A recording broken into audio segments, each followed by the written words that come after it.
નમસ્કાર મિત્રો, જય શ્રી કૃષ્ણ. મિત્રો, જે વ્યક્તિ મૃત્યુ પામેલા માતા પિતાની તસવીર ઘરમાં રાખે છે અને તેની સામે દીવાબત્તી કરે છે, તેની સાથે શું થાય છે? મિત્રો, ભગવાન શ્રીરામ કહે છે કે માતા પિતા આપણા પ્રથમ દેવતા હોય છે. તેમનો પ્રેમ, ત્યાગ અને આશીર્વાદ આપણા જીવનની સૌથી મોટી સંપત્તિ છે. પરંતુ જ્યારે તેઓ આ સંસારમાંથી વિદાય લે છે તો લોકો તેમની સ્મૃતિમાં તેમના ચિત્રો તેમના ઘરમાં લગાવે છે. એવામાં એ પ્રશ્ન ઉઠે છે કે શું મૃત્યુ પામેલા માતા પિતાની તસવીર ઘરમાં લગાવવી જોઈએ કે નહીં? શું તેનો કોઈ આધ્યાત્મિક પ્રભાવ હોય છે? મિત્રો, આજની અલૌકિક કથામાં ભગવાન શ્રીરામજી સ્વયં એક ભક્તને આ રહસ્યની અવગત કરાવે છે. આ પ્રાચીન સમયની વાત છે. એક દિવસે નારદજી પૃથ્વી પર ભ્રમણ કરતા હતા. ત્યારે તેમણે જોયું કે અમુક લોકો મૃત વ્યક્તિની ચિતા પાસે ઊભા રહીને રડી રહ્યા હતા અને મનમાં દુઃખી થઈ રહ્યા હતા. થોડા સમય બાદ મૃત વ્યક્તિના પરિવારજનોએ તેમનું ચિત્ર તેમના ઘરમાં લગાવ્યું અને તેમની સમક્ષ બેસી પૂજા તેમજ સ્મરણ કરવા લાગ્યા.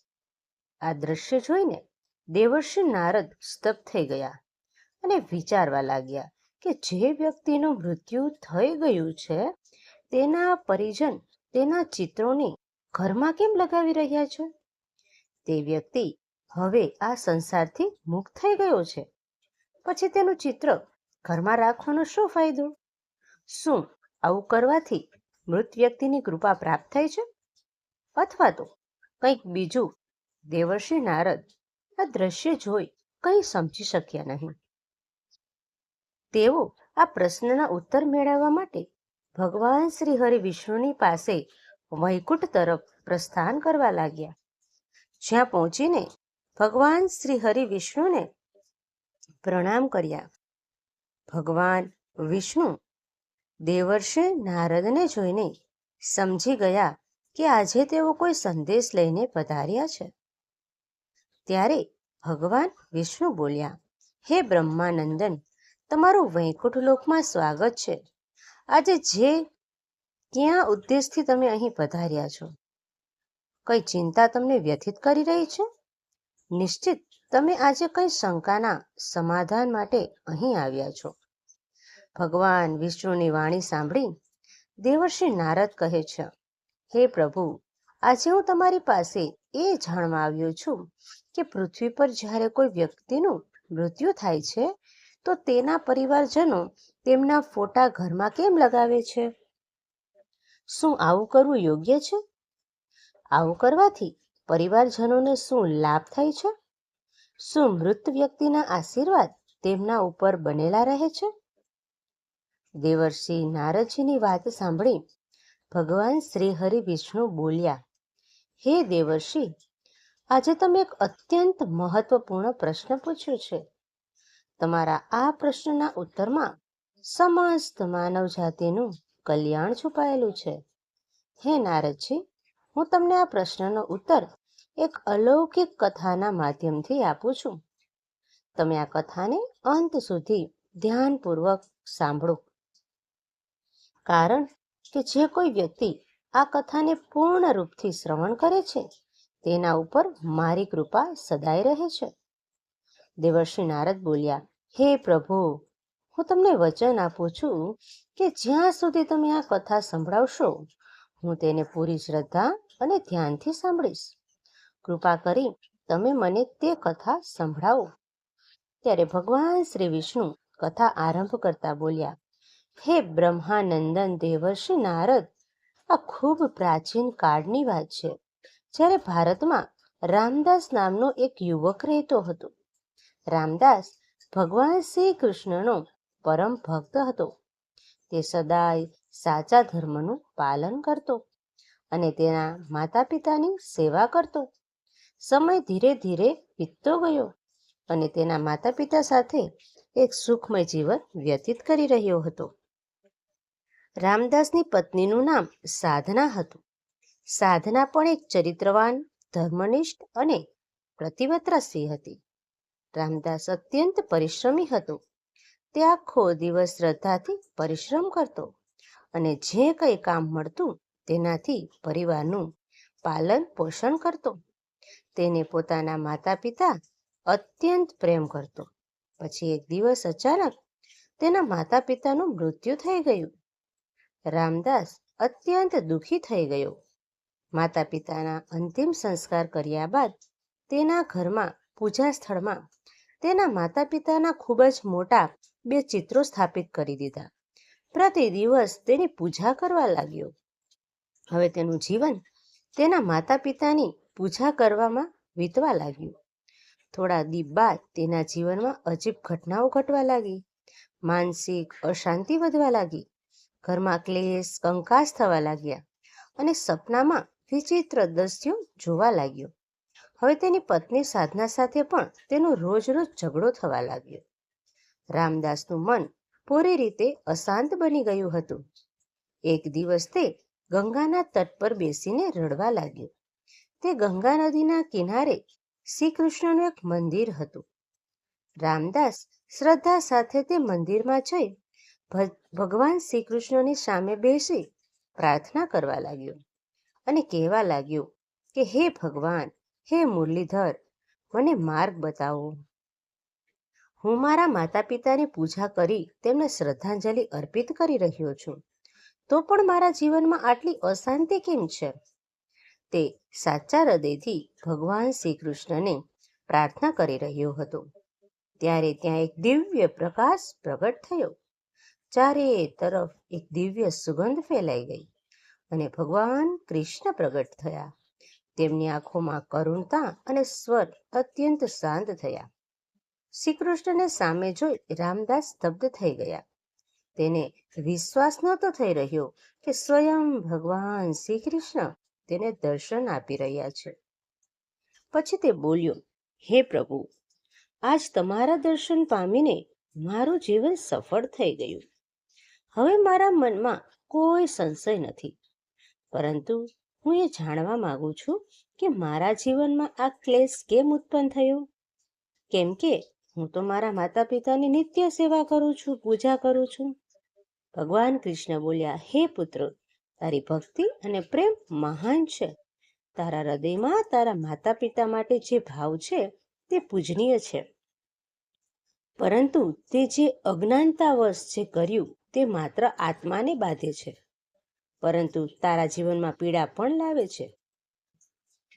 જ્યારે તારું કોઈ પોતાનું સ્વજન પ્રિયજનોને ખોઈ દે છે, વિશેષ કરીને માતા પિતાને, તેમને યાદ કરવા અને સન્માન આપવું ઉચિત છે, પરંતુ અમુક નિયમ અને મર્યાદા હોય છે જેને દરેક મનુષ્ય જાણવી જોઈએ. હે પુત્ર, જ્યારે કોઈ આત્મા આ શરીરને છોડે છે ત્યારે તેનો ઉદ્દેશ્ય હોય છે આગલા જન્મ તરફ આગળ વધવું અને તે યાત્રાને પૂર્ણ કરવી જે બ્રહ્માંડે તેના માટે નિર્ધારિત કરેલી છે. પરંતુ જ્યારે આપણે તે આત્માના ચિત્રને પૂજા સ્થાનમાં રાખી પ્રતિ દિવસ દીવો પ્રગટાવીએ છીએ, ફૂલ અર્પણ કરીએ છીએ, તો આ પ્રેમ એક બંધન બની જાય છે જે આત્માને આગળ વધવા દેતું નથી. આત્મા આગળ વધવા માંગે છે, પરંતુ આપણા પ્રેમના કારણે તે ભાવનામાં અટકાયેલ રહી જાય છે. ભક્તિ કરવી ખોટું નથી, પણ તેમને પ્રેમથી મુક્ત કરી દેવા, તેમને બાંધવા નહીં. પ્રાર્થના કરવી, પરંતુ પકડવા નહીં. કારણ સાચો પ્રેમ એ જ છે જે આત્માને મુક્તિ ઈચ્છે છે, ના કે તેને પોતાના મોહમાં ફસાવી રાખે. ભગવાન શ્રી કૃષ્ણએ શાંત સ્વરમાં કહ્યું, હે પુત્ર, આ જાણવું દરેક ગૃહસ્થ માટે આવશ્યક છે.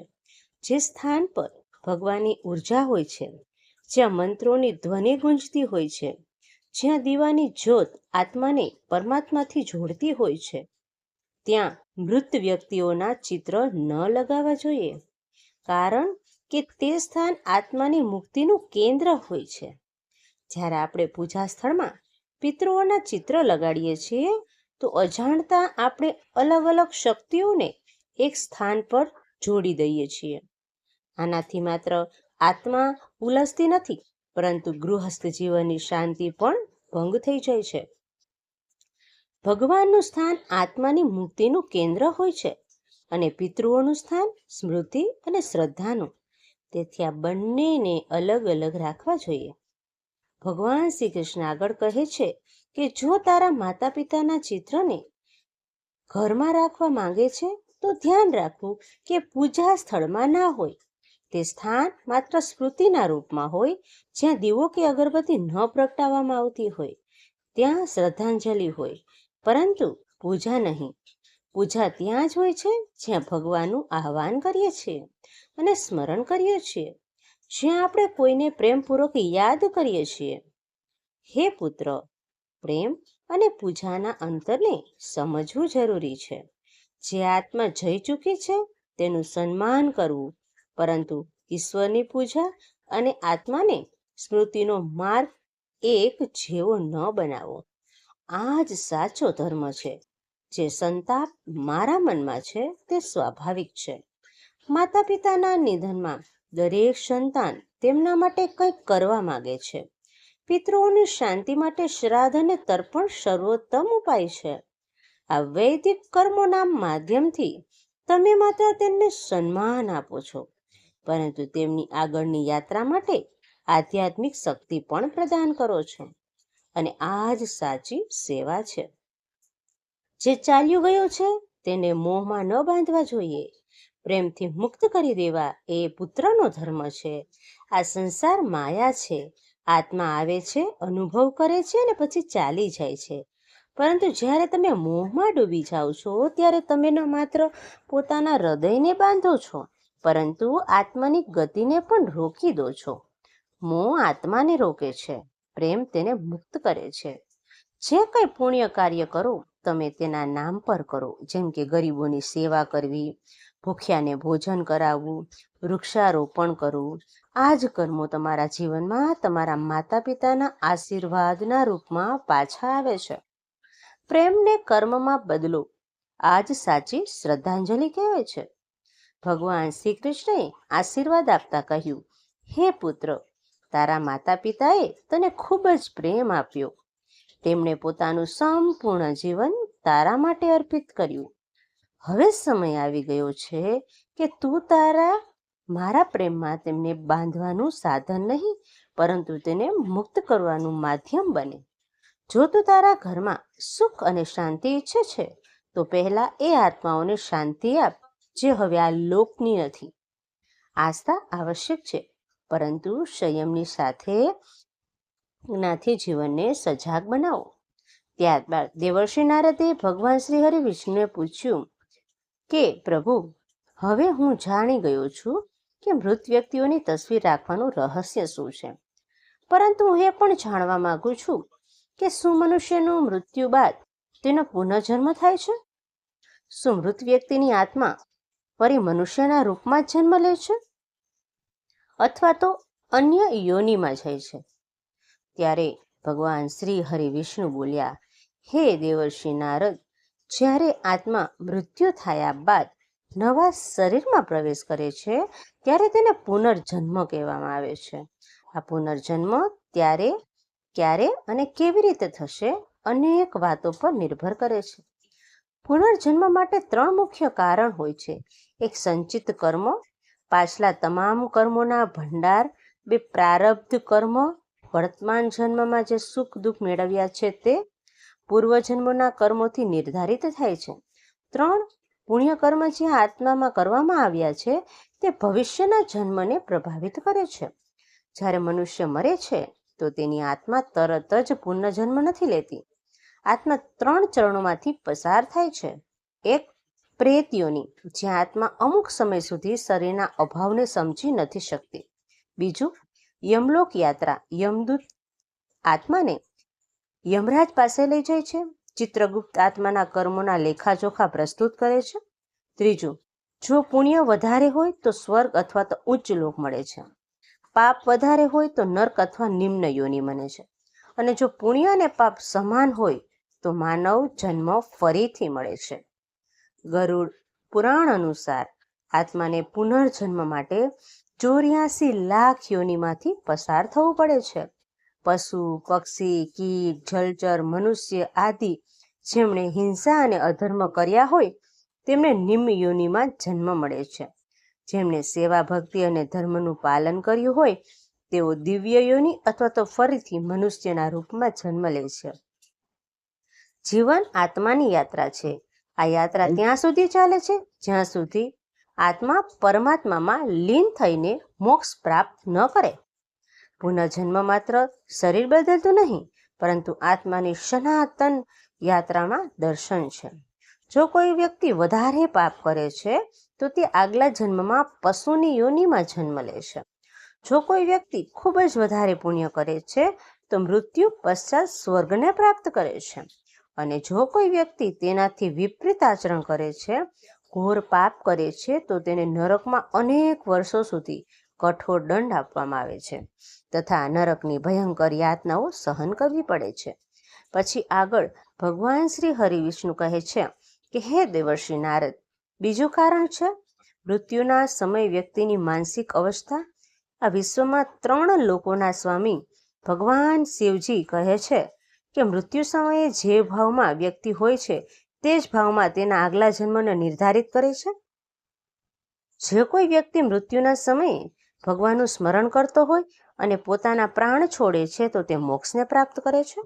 પરંતુ જો કોઈ વ્યક્તિ સાંસારિક ઈચ્છાઓ, ક્રોધ, મોહ અથવા કામમાં ડૂબેલો શરીર ત્યાગ કરે છે તો તેને તેના ભાવ અનુસાર પુનર્જન્મ પ્રાપ્ત થાય છે. પછી ભગવાન શ્રી હરિવિષ્ણુ આગળ દેવર્ષિને કહે છે કે હે દેવર્ષિ નારદ, હવે મને આશા છે કે તમને તમારા તમામ પ્રશ્નોના ઉત્તર પ્રાપ્ત થઈ ગયા હશે. દેવર્ષિ નારદજી ભગવાન વિષ્ણુને કહેવા લાગ્યા, પ્રભુ, તમારા મુખેથી આ ઉત્તર મેળવી હું કૃતાર્થ થઈ ગયો. હવે હું આ દિવ્ય જ્ઞાનને 3 લોકમાં પ્રસાર કરીશ.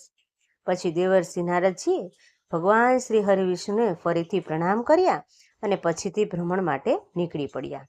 તો મિત્રો, આ કથામાં આપણે એ શિક્ષા મળે છે કે માતા પિતાની આત્માને બાંધવી ન જોઈએ, પરંતુ તેમને પ્રેમપૂર્વક મુક્ત કરવા જોઈએ. પૂજા સ્થળમાં માત્ર ભગવાનનું ચિત્ર જ હોવું જોઈએ. કોઈ મૃત વ્યક્તિનું ચિત્ર લગાવવું હોય તો તેને પૂજ્ય ન બનાવી શકાય, માત્ર સ્મૃતિ સ્વરૂપે રાખી શકાય.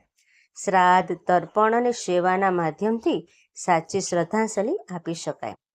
મૃત આત્માઓને મોહ નહીં, સમર્પણ અને પ્રેમની વિદાય કરવા એ જ આપણું કર્તવ્ય છે અને આ જ સાચા પુત્રનો ધર્મ છે. આ દિવ્ય શિક્ષા આપણને ભગવાન શ્રી રામજી આપતા કહે છે કે આ સંસારથી જઈ ચૂક્યું છે તેને પોતાના આંસુઓથી બાંધો નહીં, કારણ આત્માનું અંતિમ લક્ષ્ય ભગવાન તરફ યાત્રા કરવાનું છે. અને સાચો પ્રેમ એ છે કે જે આત્માની યાત્રામાં બાધા નહીં પરંતુ માર્ગદર્શક બને. તો મિત્રો, આશા છે કે આજની આ કથા તમને જરૂર પસંદ આવી હશે. તો મિત્રો, આજના આ વિડીયોને લાઈક કરી વધુમાં વધુ મિત્રો તથા તમારા સંબંધીઓ સાથે શેર જરૂરથી કરી દેજો. અને અમારી ચેનલને હજુ સુધી સબસ્ક્રાઈબ ન કરી હોય તો ચેનલને સબસ્ક્રાઈબ જરૂરથી કરી દેજો. અને કોમેન્ટ બોક્સમાં જય શ્રી કૃષ્ણ, હર હર મહાદેવ, જય લક્ષ્મીમાં અવશ્ય લખી દેજો. મિત્રો, વિડીયોને છેલ્લે સુધી જોવા બદલ આપનો ખૂબ ખૂબ આભાર.